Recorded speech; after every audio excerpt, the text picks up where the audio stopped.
Next is SRS 4410 compilation engagement. Compilation engagement എന്ന് പറഞ്ഞാൽ എന്താ? It is an engagement which applies the expertise of accounts, expertise in the field of accounts എവിടെ, to assist the management in preparing and presenting the historical financial information. So basically ഇത് മാനേജ്മെൻറ്റിനെ support ചെയ്യാണ് എന്താ financial statements prepare ചെയ്യാൻ വേണ്ടിയിട്ട്. Okay, അപ്പോൾ ഇത് ശരിക്കും പറഞ്ഞു കഴിഞ്ഞാൽ SQC1 കംപ്ലൈ ചെയ്യും. SQC1 എല്ലാ സ്റ്റാൻഡേർഡ്സിനും കംപ്ലൈ ചെയ്യും കേട്ടോ. ഓക്കെ, ഇവിടെയും പ്രാക്ടീഷണർ ഇൻഡിപെൻഡൻ്റ് ആവണമെന്ന് പറയുന്നില്ല. ഓൾസോ എത്തിക്കൽ റിക്വയർമെൻറ്റ്സ് കംപ്ലൈ ചെയ്തിട്ടുണ്ടാവണം. ഇനി എന്തിനാണ് കമ്പൈലേഷൻ വേണ്ടത്? ഇങ്ങനൊരു സാധനം.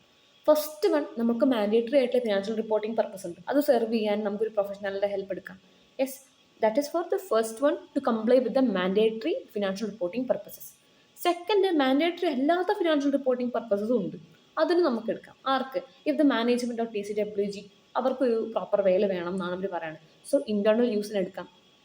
Then 4, based on some contract or some agreement with some other party, external പാർട്ടിക്ക് ഫർണിഷ് ചെയ്യാൻ വേണ്ടിയിട്ട് കമ്പൈലേഷൻ എൻഗേജ്മെൻറ്റ് ഉണ്ടാക്കാം. Yes. And the third one for the transactional purposes. For example ഒരു മെർജർ അക്വിസിഷൻ ഒക്കെ നടക്കാൻ പോവുക. അപ്പോൾ നമ്മൾ പ്രോപ്പറായിട്ടൊരു സാധനം വേണ്ടേ? അതിന് also we can take the help of the practitioners to prepare the compilation engagements. Okay, next engagement acceptance and continuance. Okay, നമ്മൾ ഒരു practitioner shall not accept the engagement unless agreed terms of engagement with the management and engagement party is different. Okay, നമ്മളത് accept ചെയ്യാൻ പാടില്ല എന്നാണ് പറയുന്നത് എന്തെങ്കിലും difference ഉണ്ടെങ്കിൽ. First, ഇതിൻ്റെ ഇൻറ്റൻറ്റഡ് യൂസ് എന്താണ്, അതിൻ്റെ ഡിസ്ട്രിബ്യൂഷൻ ഓഫ് ഫിനാൻഷ്യൽ ഇൻഫർമേഷൻ ഒക്കെ നമ്മൾ കൊടുത്തിരിക്കണം. എന്തെങ്കിലും റെസ്ട്രിക്ഷൻ ഉണ്ടോ ഇത് യൂസ് ചെയ്യുന്നതിന് അത് മനസ്സിലാക്കണം. ഈ ആപ്ലിക്കബിൾ ഫിനാൻഷ്യൽ റിപ്പോർട്ടിംഗ് ഫ്രെയിംവർക്ക് ഏതാണെന്ന് ഐഡൻറ്റിഫൈ ചെയ്യണം. ഈ കമ്പൈലേഷൻ എൻഗേജ്മെൻറ്റിൻ്റെ ഒബ്ജക്റ്റീവും സ്കോപ്പ് നമ്മൾ മനസ്സിലാക്കണം. പ്രാക്ടീഷണർ റെസ്പോൺസിബിലിറ്റീസ് എന്താ, മാനേജ്മെൻറ്റ് റെസ്പോൺസിബിലിറ്റീസ് എന്താണെന്ന് മനസ്സിലാക്കണം.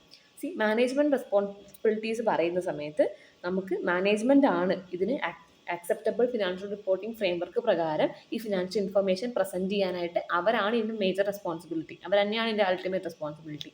പ്ലസ് അവർ ഇൻറ്റേർണൽ കൺട്രോൾസിൻ്റെ design, implementation of monitoring of internal കൺട്രോൾസും ഈ ഫിനാൻഷ്യൽ സ്റ്റേറ്റ്മെൻറ്റ്സിൻ്റെ പ്രിപ്പറേഷനിൽ പ്രോപ്പറായിട്ട് കംപ്ലൈ ചെയ്തിട്ടുണ്ട് എന്നുള്ള സാധനം. അതായത് അവർ internal controls it is very effective to detect the fraud or error. ഇതൊക്കെ നമ്മൾ പ്രോപ്പർലി പറഞ്ഞിട്ടുണ്ടാവണം.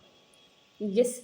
ആൻഡ് ജഡ്ജ്മെൻറ്റ്സ് എന്തെങ്കിലും വേണമെങ്കിൽ അത് അവരുടെ റെസ്പോൺസിബിലിറ്റിയാണ്. റെക്കോർഡ്സ്, ഡോക്യുമെൻറ്റ്സ് ഒക്കെ അവർ നമ്മൾ ഫർണിഷ് ചെയ്യുന്നത് കംപ്ലീറ്റ് ആയിരിക്കണം എന്നുള്ളത് അവരുടെ റെസ്പോൺസിബിലിറ്റിയാണ്. ഇതൊക്കെ പറഞ്ഞിട്ടുണ്ടാവണം. And the expected form and content of the report ഇതും തരണം. Okay, only then engagement acceptance and continuance will be agreed. Okay, yes.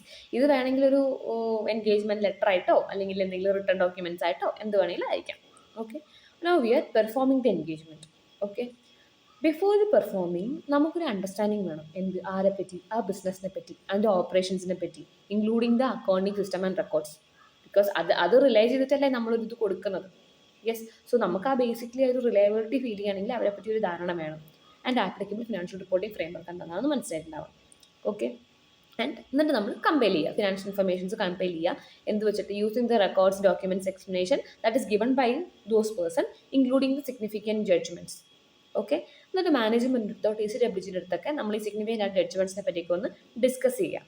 Okay, and complete ചെയ്യുന്നതിന് മുന്നേ, ഈ കമ്പൈലേഷൻ എൻഗേജ്മെൻറ്റ് കംപ്ലീറ്റ് ആവുന്നതിന് മുന്നേ തന്നെ ഒന്ന് കമ്പൈൽഡ് ഫിനാൻഷ്യൽ ഇൻഫർമേഷൻ ഓഡിറ്റർ ഫുള്ളിരുന്നൊന്ന് വായിച്ചു നോക്കണം. പ്രാക്ടീഷണർ ഇരുന്ന് വായിച്ചു നോക്കണം. ഓക്കെ, ഇയാൾ ഈ ഒരു ബിസിനസ്സിനെ പറ്റിയും ഒക്കെ ഒരു അണ്ടർസ്റ്റാൻഡിങ് വെച്ചതിൻ്റെ ബേസിസിൽ ഇത് കംപ്ലീറ്റ് ഒന്ന് വായിച്ചു നോക്കണം. And practitioners becomes aware that some records or documents or any other information including the significant judgements അത് ഇൻകംപ്ലീറ്റ് ആണ്. All those resources provided by the management അത് ഇൻകംപ്ലീറ്റ് ആണ്, അല്ലെങ്കിൽ ഇന്നാക്യുറേറ്റ് ആണ്, അൺസാറ്റിസ്ഫാക്ടറി ആണ്. അങ്ങനെയാണെങ്കിൽ മാനേജ്മെൻറ്റ് അറ്റൻഷനിലേക്ക് ഇങ്ങനെ ഒരു കാര്യം കൊണ്ടുപോകാം. There is a problem like this. എന്നിട്ട് അഡീഷണൽ ഇൻഫർമേഷൻ ചോദിക്കുകയും വേണം. ഇനി നമുക്ക് എൻഗേജ്മെൻറ്റ് കംപ്ലീറ്റ് ചെയ്യാൻ പറ്റിയില്ല just because they are not providing this additional informations. അങ്ങനെയാണെങ്കിൽ വിഡ്രോ ഫ്രം ദി എൻഗേജ്മെൻറ്റ്. എന്നിട്ട് മാനേജ്മെൻറ്റ് TCWGനെ അറിയിക്കുക that we are withdrawing with the reasons കൊടുക്കണം. ഇനി എൻഗേജ്മെൻറ്റ് സമയത്ത് തന്നെ മനസ്സിലായി, അതായത് audit practitioner becomes aware during the engagement that compiled financial information is not adequately referring or describing the applicable financial reporting framework and there are amendments വേണം. Okay, not to be materially misstated or a compiled financial information is otherwise misleading ആണ്. ഇത് പ്രോപ്പറായിട്ടേ അല്ല. അങ്ങനെയാണെങ്കിൽ മാനേജ്മെൻറ്റിൻ്റെ അടുത്ത് പ്രാക്ടീഷണർക്ക് തന്നെ കുറച്ച് amendments propose ചെയ്യുക. ഇന്ന കാര്യങ്ങൾ നിങ്ങൾ ചെയ്യണം. ഇഫ് മാനേജ്മെൻറ്റ് ഈസ് ഡിക്ലൈനിങ്, അല്ലെങ്കിൽ പ്രാക്ടീഷണറിനോട് അങ്ങനെ ഒരു ചേഞ്ച് വരുത്താൻ പ്രാക്ടീഷണർ സമ്മതിക്കുന്നില്ല എന്നാണെങ്കിൽ നമ്മൾ വിഡ്രോ ഫ്രം ദി എൻഗേജ്മെൻറ്റ്, അവരുടെ അടുത്ത് റീസൺ അറിയിക്കുക. Unless there is new professional responsibilities, അങ്ങനെ എന്തെങ്കിലും ഒരു കാര്യം ഉണ്ടെങ്കിൽ അതുകൂടെ ചെയ്യണം. ഓക്കെ. ആൻഡ് അറ്റ് ലാസ്റ്റ് നമ്മൾ എപ്പോഴും ഒരു അക്നോളജ്മെൻറ്റ് എടുക്കണം. ആരെടുത്ത്? മാനേജ്മെൻറ്റ് എടുത്ത്. അതായത് ഇവരാണ് ഇതിൻ്റെ ഫുൾ റെസ്പോൺസിബിലിറ്റി. ഇതിൻ്റെ final version of compiled financial information full responsibility അവരാണെന്ന് പറഞ്ഞിട്ട് എനിക്ക് ഒരു അക്നോളജ്മെൻറ്റും എടുക്കണം. ഓക്കെ. ഇനി പ്രാക്ടീഷണേഴ്സിൻ്റെ റിപ്പോർട്ടിൽ എന്തൊക്കെ വരും? ഫസ്റ്റ് റിപ്പോർട്ടിൻ്റെ ടൈറ്റിൽ, പിന്നെ അഡ്രസ്സിങ്, ഓക്കെ, പിന്നെ സ്റ്റേറ്റ്മെൻറ്റ്, ഇതെല്ലാം ഒരു സ്റ്റേറ്റ്മെൻറ്റ് കൊടുക്കണം. ഇതെല്ലാം ഇവർ തന്നിരിക്കുന്ന ഇൻഫർമേഷൻ ബേസിസിലാണ് നമ്മൾ പ്രിപ്പയർ ചെയ്തേക്കുന്നതെന്ന് പറയണം. പിന്നെ മാനേജ്മെൻറ്റിൻ്റെ റെസ്പോൺസിബിലിറ്റീസിൻ്റെ ഡിസ്ക്രിപ്ഷൻ വേണം. ആപ്ലിക്കബിൾ ഫിനാൻഷ്യൽ റിപ്പോർട്ടിംഗ് ഫ്രെയിംവർക്ക് നമ്മൾ ഐഡൻറ്റിഫൈ ചെയ്ത് അതിനെപ്പറ്റി കൊടുക്കണം. ഇനി സ്പെഷ്യൽ പർപ്പസ് ഫ്രെയിംവർക്ക് ആണെങ്കിൽ അത് മെൻഷൻ ചെയ്യണം. ഓക്കെ. പിന്നെ പ്രാക്ടീഷണർ റെസ്പോൺസിബിലിറ്റീസ് എന്താ? നമ്മൾ SRS കംപ്ലൈ ചെയ്തിട്ടുണ്ട്, 4410 കംപ്ലൈ ചെയ്തിട്ടുണ്ട്, എത്തിക്കൽ റിക്വയർമെൻറ്റ്സ് കംപ്ലൈ ചെയ്തിട്ട് കൊടുക്കണം. ഓക്കെ. ആൻഡ് ഇതൊരു അഷുറൻസ് എൻഗേജ്മെൻ്റ് അല്ല. അതുകൊണ്ട് തന്നെ practitioner is not required to verify the accuracy or completeness of the information provide by the management for compilation. അവർ തരുന്ന എല്ലാ സാധനങ്ങളും നമ്മൾ കണ്ടുമുട്ടി വിശ്വസിച്ചാണ് ചെയ്യുന്നത് എന്നുള്ള രീതിയിൽ ഒരു സാധനം കൊടുക്കണം. ഓക്കെ. അതുകൊണ്ട് and he is not expressing any sort of opinion or review or is not coming in to in conclusion.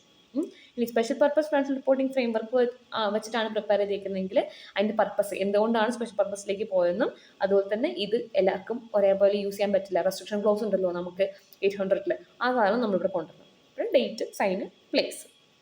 Okay. അപ്പോൾ മൊത്തത്തിലൊരു കമ്പൈലേഷൻ എൻഗേജ്മെൻറ്റിൻ്റെ ഓവറോൾ ക്വാളിറ്റി ചെക്ക് ചെയ്യുന്ന എൻഗേജ്മെൻറ്റ് പാർട്ട്ണർ ആയിരിക്കും. പക്ഷേ ഇതിൻ്റെ പ്രിപ്പയർ ചെയ്യാനുള്ളതിൻ്റെ പ്രസൻറ്റേഷൻ സാധനങ്ങളുടെ അൾട്ടിമേറ്റ് റെസ്പോൺസിബിലിറ്റി മാനേജ്മെൻറ്റ് എടുത്ത് തന്നെയായിരിക്കും. ഈ എന്തൊക്കെ കാര്യങ്ങൾ ഡോക്യുമെൻറ്റ് ചെയ്യണം? ഒന്ന്, എന്തെങ്കിലും സിഗ്നിഫിക്കൻ്റ് ആയിട്ടുള്ള മാറ്റേഴ്സ് ഈ കമ്പൈലേഷൻ എൻഗേജ്മെൻറ്റിൻ്റെ ഇടയിൽ അറൈസ് ചെയ്തിട്ടുണ്ടെങ്കിൽ അതുപോലെ തന്നെ അതെങ്ങനെ അഡ്രസ്സ് ചെയ്തെന്നുള്ളത് വേണം. പിന്നെ എങ്ങനെയാണ് നമ്മൾ കമ്പയർ ചെയ്തെടുത്തത്, ഇവർ തന്ന ഇൻഫർമേഷൻ വെച്ചിട്ട് ഇതെങ്ങനെ കമ്പയർ ചെയ്തെടുത്തു, അതിൻ്റെ ഫൈനൽ വേർഷനും സാധനവും അത് അവരെ എക്നോളജ് ചെയ്തിട്ടുണ്ടെന്നുള്ളൊരു കോപ്പിയും വേണം. പിന്നെ എന്തെങ്കിലും സപ്പോർട്ടിങ് ഡോക്യുമെൻറ്റ്സ് ഉണ്ടെങ്കിൽ അതും നമുക്ക് കൊണ്ടുവരാം. That's it.